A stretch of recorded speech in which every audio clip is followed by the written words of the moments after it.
Nah, Asia Tenggara dan Asia Selatan ini menjadi area perebutan pengaruh investasi kekuatan besar, dan negara dengan ekonomi lemah atau utang yang tinggi itu beresiko untuk menjadi pion atau wilayah konflik proksi.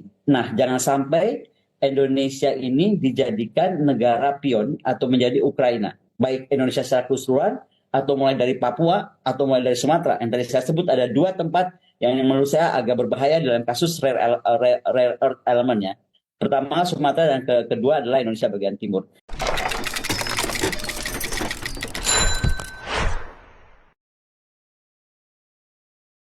Selamat siang untuk GMNI Jakarta Selatan, ketuanya. Terima kasih atas undangan ini. Selamat siang untuk Pak Erlangga Pribadi, sahabat saya, kemudian Profesor Dr. Edi Supraitno. Siap, Prof. Apa kabar, Prof? Ya. Selamat Saya tuh siang, Bu terutama sangat Profesor Koni. surprise dengan siap. Oh ya, Pak Musli, apa kabar Pak Musli? Siap. Ya, Jadi selamat siang, Bu Ibu Profesor Koni. Baik, minal aidin wal faizin. Selamat Lebaran. Salam kebangsaan Pancasila. Hidup siap, salam Indonesia, kebangsaan. merdeka! Merdeka. Yap. Ya, baik, izin saya teruskan. Terima kasih Merdeka. sekali lagi buat saya. Saya tuh diberi kabar, ada yang WA saya sih sebenarnya. Kok mau sih bicara untuk GMNI Jakarta Selatan, bukan GMNI, bukan DPP GMNI. Saya bilang justru di sini menariknya GMNI Jakarta Selatan. Kok ada kesadaran untuk mengangkat isu ini? Tadi disampaikan bahwa oleh Pak Dendi ya, Pak Dendi bilang bahwa di tengah isu global ekonomi, terus polarisasi, dan tadi Pak Dendi menyampaikan soal isu pemecah belah. Saya mau garis bawahi aja ya, sebenarnya kalau kita bicara isu pemecah belah, itu kita playing victim. Mungkin yang memecah belah malah diri kita sendiri, gitu. Jadi kita mesti agak hati-hati di sana statement itu. Oke, saya mau bicara tentang hari ini. Mungkin saya boleh pakai slide aja ya, agar lebih jelas. Baik, Bu. Oke, udah kelihatan slide-nya Ya. kan? Yes, oke. Oke, saya akan bicara dari proteksionisme global, bagaimana ancaman ini dapat mendorong konflik perang dunia, lalu peran bagaimana anak-anak muda seperti GMNI Jakarta Selatan dan GMNI secara keseluruhan bisa bergerak dalam neo non-alignment movement. Saya sebutnya demikian, atau gerakan non-blok generasi 2. Tapi sebelum saya teruskan, saya harus buat disclaimer, karena saya guru besar di St. Petersburg State University, ini universitas terbesar di Rusia, di bawah Kremlin langsung. Disclaimer saya, pernyataan saya ini adalah, dan analisa saya yang tercantum semuanya adalah saya pribadi, jadi tidak ada hubungannya dengan kampus. Meskipun saya harus mencantumkan di mana saya berada.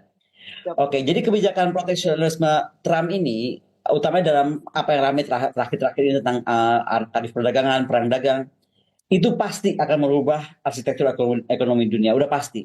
Dan ekonomi itu, buku saya Defending Indonesia, kemudian buku saya Pertahanan Negara dan Postur TNI Ideal, saya sudah sampaikan ada kaitan erat antara ekonomi dan militer. Jadi ekonomi dan perang juga akan sangat berkelindan gitu. Sebenarnya banyak pakar sudah mengingatkan proteksionisme seperti ini akan membuat perlambatan ekonomi global yang serius, ya kan? Bisa memicu resesi. Dan ini bukan saja sekali lagi ke faktor ekonominya, di sini ada profesor-profesor ahli ekonomi, saya nggak akan masuk ke sana. Tapi yang saya membaca adalah bagaimana ini akan membawa eskalasi kepada rivalitas perang geopolitik. Dan ini bisa berskala besar ya, bahkan mungkin memicu perang dunia yang baru. Nah kita, termasuk di negara-negara Asia yang memiliki kekuatan ekonomi militer yang terbatas, akhirnya punya tantangan besar sekali gitu. Bagaimana menjaga kedaulatan, bagaimana menjaga stabilitas ekonomi, bagaimana menjaga keamanan nasional di tengah pertarungan ini semua.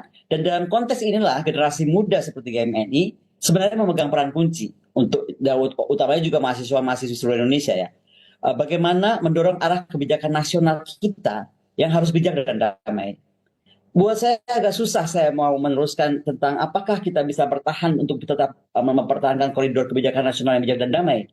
Kalau saya di sini di Rusia membaca berita seorang buzzer gitu kan, bisa mendapat posisi komisaris BUMN gitu kan. Saya nggak usah satu-satu saya bahas, tapi bagaimana mungkin ya BUMN yang punya negara itu diran oleh orang-orang yang diberikan jabatan hanya karena janji politik atau kepentingan politis, nggak tahu. Nanti saya nggak titik, bukan itu maksud saya, tapi kenapa diran oleh orang-orang yang tidak kompeten dalam bidangnya, itu kira-kira yang saya sampaikan. Dan yang kedua adalah kaitannya, mau tidak mau nanti kita harus bahas sedikit tentang RUU TNI yang menurut saya Kalau orang lain ributin soal pasal tentara di sipil, kalau saya nggak terlalu ributin itu, tapi saya ributkan pasal 3 yang akan sangat mempengaruhi tentang bagaimana TNI itu bisa berperan maksimal dan profesional dalam tugasnya sebagai TNI, gitu. Nah, oke, kita sekarang lupakan saja dulu itu, tapi kita bicara dari Keynes hingga Kennedy. Mau baca buku apa?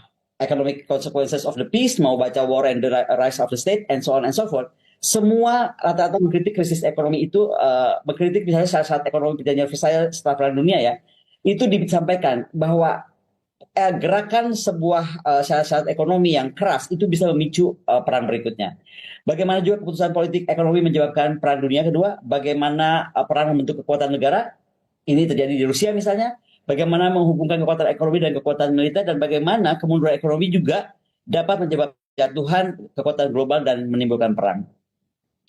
Kalau tadi saya sampaikan, aspek ekonomi ketika berkelindan dengan militer, itu akan terkait dalam 4 hal ya, persaingan ekonomi, ketidakstabilan ekonomi, militerisasi untuk ekonomi, akhirnya akan ke sana, akan tergeraklah militer itu untuk ke sana, dan harus digerakkan oleh negara untuk ke sana, gitu kan, demi kepentingan nasional, dan kaitan ekonomi global kepada isu dan konflik gitu. Di bukunya Money, Democracy and the Life of John Maynard, misalnya Carter ini bilang bahwa dia ini kan bukan ekonom ya, dia tuh politik, ahli politik yang percaya bahwa ekonomi itu harusnya melayani manusia. Sehingga dia menentang perjanjian Versailles misalnya dan menganggap beban ekonomi kepada Jerman itu akan memicu perang. Dan itu terjadi. Jadi sebuah beban ekonomi terhadap negara, apalagi terhadap beban negara-negara dunia, itu akan memicu perang. Nah, di era pasca Trump, ya kan, Trump yang pertama ya, kemudian pandemi, itu udah ada muncul tuh. Banyak negara kembali mempertimbangkan peran negara dalam ekonomi, dan ini sesuatu yang ditolak atau ditentang oleh Keynes beberapa kali gitu. Kenapa? Contoh sebelum Perang Dunia I, Jerman itu berusaha mendapatkan koloni dari pasar luar negeri untuk bersaing dengan Inggris dan Prancis. Itu menyebabkan persaingan tajam dan menimbulkan perang. Kemudian bagaimana depresi besar atau Great Depression tahun 1930. Nah, jangan sampai nih dengan dolar sudah tembus 17.000 kemarin sempat, dan juga beberapa mata uang terganggu dan lain-lain, maka depresi besar ini akan menyusul kebijakan ini dan ini akan membuat penderitaan sosial yang akan membuka jalan lahirnya fasis-fasis baru. Kalau dulu mungkin Jerman, Italia, dan Jepang. Nah, sekarang kita nggak tahu siapa gitu kan. Tapi yang pasti, pertanyaan apakah ekonomi dapat mempengaruhi perang dunia? Dapat, sangat dapat. Ekonomi yang kuat itu juga memungkinkan negara membangun militer yang besar ya. Ketika pengeluaran militer itu menjadi besar dan masif, itu bisa mendorong agresi. Misalnya Jerman di bawah Hitler, itu kan fokus pada persenjataan, itu bisa dilihat ya gambar-gambar itu. Dan Jerman nggak sendiri, diikuti oleh Rusia, gambar di tengah, diikuti oleh even India gitu, gambar yang paling bawah. Nah, jadi semua perdagangan dan keuangan ini saling terhubung, dan bagaimana secara paradoks saling ketergantungan ekonomi ini bisa mencegah perang, tapi juga bisa memicu perang. Dan ini yang kita mesti perhatikan. Mungkin kalau kata Pak Erlangga nih, kalau saya boleh pinjam istilah Pak Erlangga sering disampaikan di bukunya ya, jas merah. Jas merah, jangan sekali-sekali melupakan sejarah. Perang Dunia I itu terjadi karena imperialisme ekonomi dan persaingan perdagangan global, terutama antara Jerman dan Inggris. Lalu perlombaan senjata, yang tadi saya sampaikan, ya akhirnya memberi tekanan pada anggaran dan ekonomi nasional. Perang Dunia Kedua itu terjadi depresi besar yang menyebabkan ketidakstabilan politik global. Dan sanksi terhadap Jepang waktu itu mendorong Jepang berperang melawan Amerika Serikat. Nah, invasi Jerman ke Eropa juga didorong oleh pencarian sumber daya dan ruang hidup. Semua yang terjadi di antara Perang Dunia I, kemudian ke Perang Dunia II, ini tuh di era sekarang ini sedang terjadi gitu. Kita mesti lihat ya, era Soviet itu Rusia waktu memindahkan sekitar 2.500 pabrik senjatanya. Bagaimana dia menggerakkan 1 juta perempuan Rusia untuk Soviet untuk berperang, and so on and so forth. Dan William Snowden, dia seorang jenderal, dia bilang bahwa kita itu melumpuhkan musuh dan produksi massal yang nggak pernah dibayangkan sebelumnya. Jadi kekuatan mesin perang itu ternyata bisa menggerakkan ekonomi.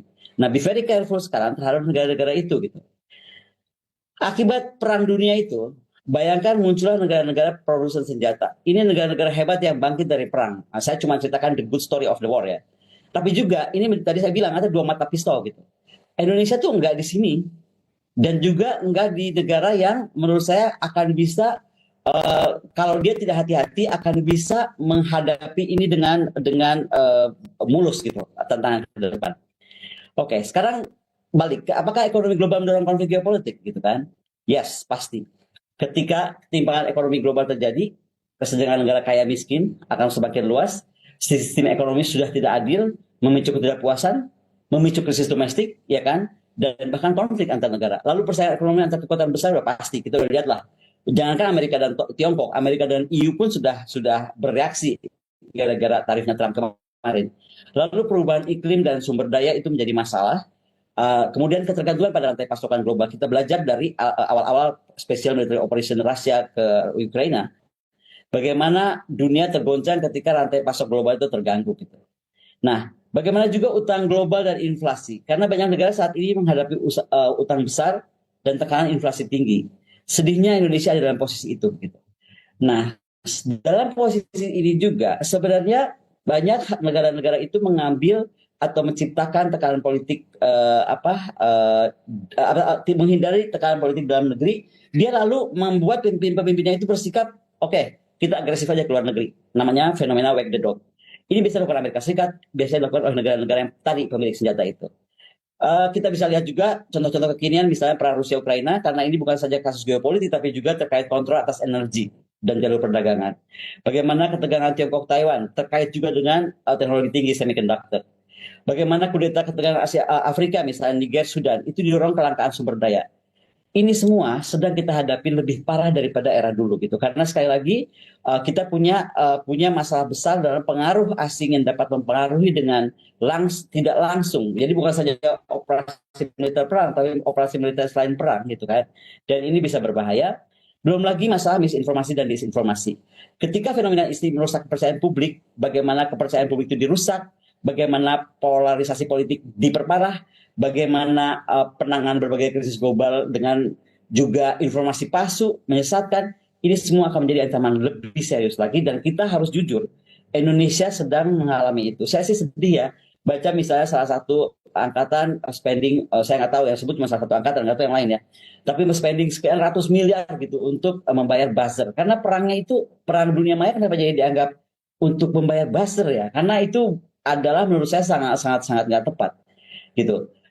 Kemudian kemajuan teknologi dan AI. Dalam AI Action Summit misalnya kemarin di Paris ya, Februari kemarin, itu para pemimpin dunia sudah membahas AI ini akan berpengaruh besar terhadap kebijakan publik, pembangunan ekonomi dan kesejahteraan sosial. Nah, kesiapan Indonesia ini seperti apa di sana gitu? Karena kalau balik ke Trump, kembali lagi dia itu akan mendorong perang, terutamanya mungkin dengan Cina, akan membuat ketidakpastian pasar, investasi, akan bangkitnya proteksionisme baru, akan berdampak panjang karena membuka babak baru dalam hubungan ekonomi internasional gitu. Nah, kita juga mesti lihat apa sih statement-statement para pemimpin dunia. Antonio Guterres sudah bilang kita ada di ambang krisis multipolar yang tidak terkendali. Itu kata-kata itu harusnya kita camkan baik-baik ke dalam negeri. Dunia dalam ambang krisis multipolar yang tidak terkendali. Lalu secara domestik kita harus siapkan apa gitu.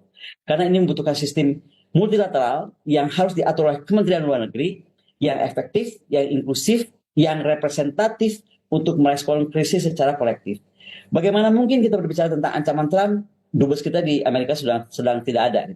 Ini nggak berarti juga saya minta Pak Prabowo langsung tunjuk orang sekarang juga, tapi artinya kita tuh ada ketidakpedulian kalau sampai negara sebesar Amerika bisa dubesnya sudah lama kosong gitu. Yang kedua Xi Jinping di forum bau di mana di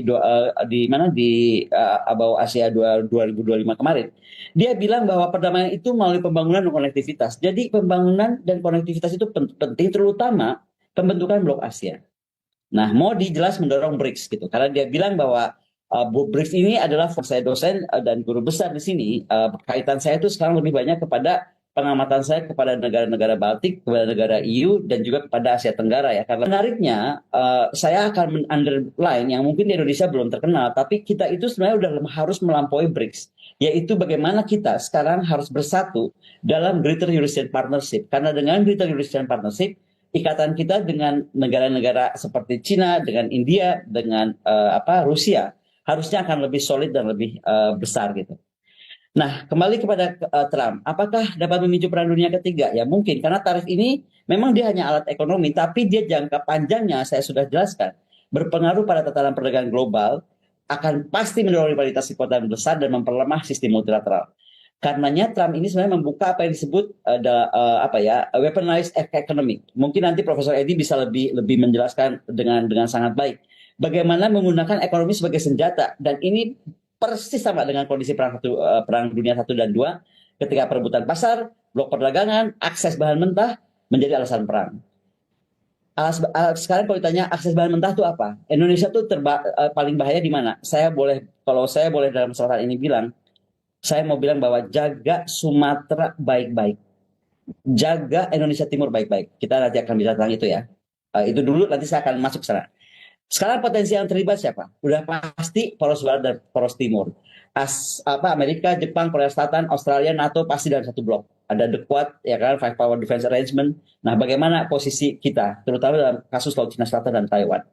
Kemudian Tiongkok, Rusia, Iran, ya kemudian juga Korea Utara, dia membentuk aliansi tandingan dan perang sekali lagi tidak hanya militer tapi juga ekonomi, cyber dan ruang angkasa.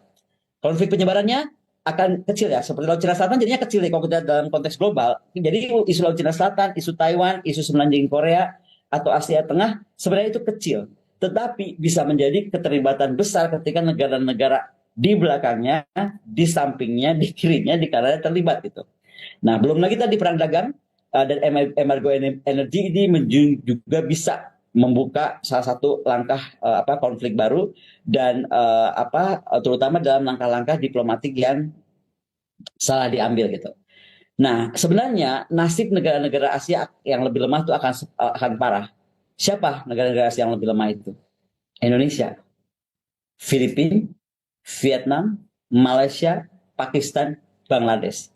Kita akan berada dalam posisi lebih sulit dibandingkan negara-negara Asia lainnya gitu. Makanya nggak bisa bermain-main, kepala negara, pemimpin negara itu harus betul-betul menjaga bagaimana policy kita untuk menghindari konflik dan penyebaran terjadi.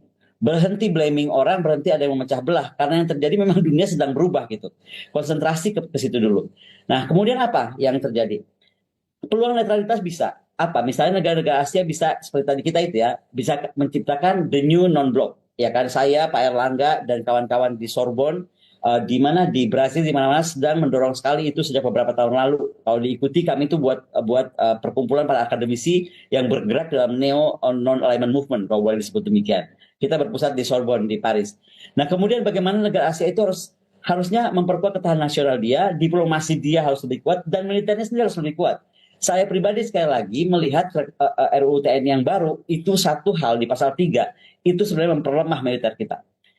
Nah, Asia Tenggara dan Asia Selatan ini menjadi area perebutan pengaruh investasi kekuatan besar dan negara dengan ekonomi lemah atau utang yang tinggi itu beresiko untuk menjadi pion atau konflik proksi. Nah, jangan sampai Indonesia ini dijadikan negara pion atau menjadi Ukraina. Baik Indonesia secara keseluruhan atau mulai dari Papua atau mulai dari Sumatera. Yang tadi saya sebut ada dua tempat yang menurut saya agak berbahaya dalam kasus rare earth elementnya. Pertama Sumatera dan kedua adalah Indonesia bagian timur. Dan ini menimbulkan potensi krisis yaitu ketergantungan impor pangan dan energi dan bahan-bahan rare earth material. Selain juga kerentanan mata uang dan sebagainya. Tadi saya sudah sebutkan tentang rare earth material atau orang bilangnya juga rare earth element. Ini menurut saya adalah bentuk perang baru. Kenapa? Karena skenario konflik perebutan logam tanah jarang atau kita sebutnya rare earth element itu adalah sangat penting. Hari ini kita kalau bicara tentang rare earth element, kita bicara tentang teknologi canggih, kendaraan listrik, tentang turbin angin, tentang AI, tentang sistem senjata militer, tentang komputasi kuantum. Itu semua memerlukan itu. Nah, hari ini adalah Tiongkok yang menguasai lebih dari 70%, malah ada yang bilang sudah 90% kapasitas pemrosesan rare earth material ini. Negara BRICS, dan kita bersyukur kita gabung di BRICS, tapi sekali lagi kita harus bergabung sebagai pemain ya, bukan penonton. Itu bagaimana Tiongkok, Rusia, Afrika Selatan telah menguasai cadangan dan produksi logam kritis ini secara global, termasuk apa? Lithium, kobalt, nikel. Kelebihan Indonesia, kita juga punya uranium yang besar. Nah, negara-negara Uni Eropa, Amerika Serikat, Jepang, dan Korea itu akan bergantung sangat pada impor dan rentan terhadap gangguan pasokan. Yang mau saya cerita dengan slide ini adalah akan terjadi perang antara blok yang pemilik rare earth elemen terbesar atau pengelola kapasitas pemrosesan rare earth elemen yang besar, termasuk Indonesia ya, karena dia punya rare earth elemen yang besar, dengan negara-negara Barat yang akan mencoba mencari. Ini udah seperti perang rempah-rempah zaman dulu lah. Kalau dulu kita perang dunia karena perang kolonialisme karena rempah-rempah. Nah, ini sekarang rempah-rempah dalam tanda kutip baru, yaitu rare earth element, dan ini menjadi perhatian kita yang harus besar. Kenapa? Karena akan memicu konflik, antara blok BRICS tadi yang saya sampaikan dengan blok NATO atau UI, Uni Eropa atau Amerika Serikat. Karena terjadi nasionalisme sumber daya, terjadi embargo atau pembatasan ekspor oleh BRICS, bisa terjadi, ya dong, untuk kita mengontrol negara-negara barat ini. Sebagai respon terhadap sanksi politik atau ekonomi yang terjadi, dipikirkankah tidak ini oleh Trump dengan kebijakannya? By the way, saya itu pemuja Trump soalnya, jadi saya agak kaget dan pengen tahu dia kenapa ya berani banget memikirkan cara-cara tarif seperti itu. Di lain sisi adalah tidak langsung berupa perang konvensional, tapi lebih perang geoekonomi. Yang paling penting adalah akan dimainkannya rantai pasokan, logistik perang. Nah, bagaimana sekarang proksi-proksi akan mineral tadi, rare earth, itu akan terjadi di Afrika Tengah, Sumatera, Amerika Selatan. Catat ya, kita ada di situ. Jadi ini mesti sangat hati-hati. Saya tidak tuliskan Indonesia bagian timur karena itu agak terberai ya. Tapi kalau untuk rare earth material betul-betul lebih di ke Sumatera dan Indonesia bagian timur di daerah-daerah tertentu. Termasuk misalnya Kepulauan Tanimbar, ya kan, itu di sana, kemudian Maluku Tenggara, Maluku Barat Daya kalau nggak salah. Jadi akan ke sana. Belum lagi isu-isu di Papua yang akan sangat mudah bergeser ke arah masuk ke arah Maluku dan lain-lain. Nah, ada kemungkinan eskalasi terjadi baik dari Laut Cina Selatan atau dari Kutub Utara, yaitu yang kayak sumber daya juga. Terserah nih mulainya dari mana, tapi kemungkinan eskalasi itu mungkin terjadi. Nah, jika perang terbuka pecah, gitu kan, maka sekali lagi kebijakan Trump ini akan memicu pergeseran sistemik menuju ke tengah multipolar. Krisis energi pangan, lalu blokade perdagangan, keruntuhan pasar ekspor, gangguan rantai pasok, gitu kan, munter ya. Lalu lonjakan pengungsi dan krisis kemanusiaan lintas negara. Ini yang ada di depan mata kita semua, dan dalam konteks inilah sebenarnya generasi muda harus mendorong terjadinya gerakan non-blok generasi kedua atau Neo 6 tadi, menjadi elemen strategis dalam menciptakan tatanan dunia dan tatanan negara kita sendiri yang lebih damai, adil, dan berdaulat. Karena sekali lagi ya, ini lihat Rusia. Rusia itu sekarang adalah pengekspor terbesar dunia, nomor 3 atau nomor 4 ya untuk persenjataan. Dengan terjadinya tadi rare earth material, dia ini sekarang sudah banyak drop kemampuan industrinya selain untuk perangnya sendiri, tapi juga karena sanksi-sanksi yang diberikan. Apa Rusia tidak mati? Tidak. Tidak seperti ramalan Pak Dino Patijalal, tidak seperti ramalannya Ukraina gitu kan. Dia survive. Why? Karena tadi dia ternyata bisa mendapatkan sumber-sumber yang tadi disanksi oleh negara barat, dia bisa dapatkan dari negara lain. Permainan inilah yang kita harus pahami. Dan kembali kepada anak muda, gerakan kedua atau neo non-alignment movement ini adalah lahir yang tadi saya paparkan dari kebutuhan strategis di atas. Bagaimana kita pernah sukses dalam menjadi penyeimbang perang dingin, kita sekarang memerlukan versi baru dari gerakan yang tidak bersifat anti barat dan timur, tapi orientasinya itu harus multilateral. Orientasinya itu kedaulatan nasional. Orientasinya harus kedaulatan kawasan.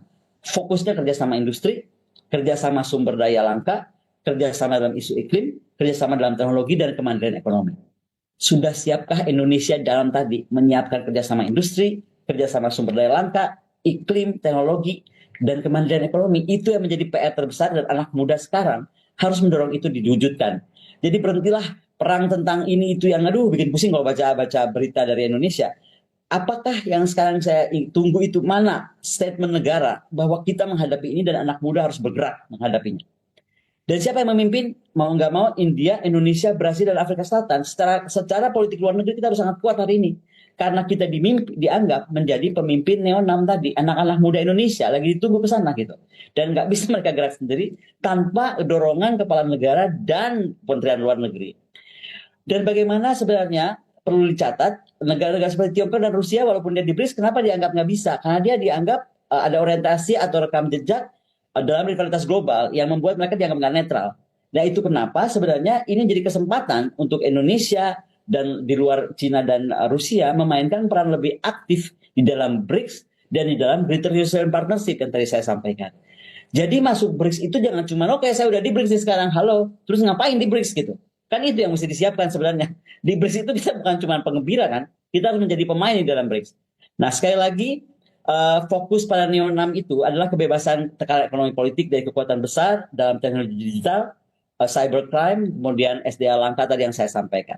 Nah ini peran strategis generasi muda, saya akan cepat saja. Sekali lagi terima kasih untuk GMNI yang memulai diskusi ini, karena habis ini saya ternyata diminta Trisakti.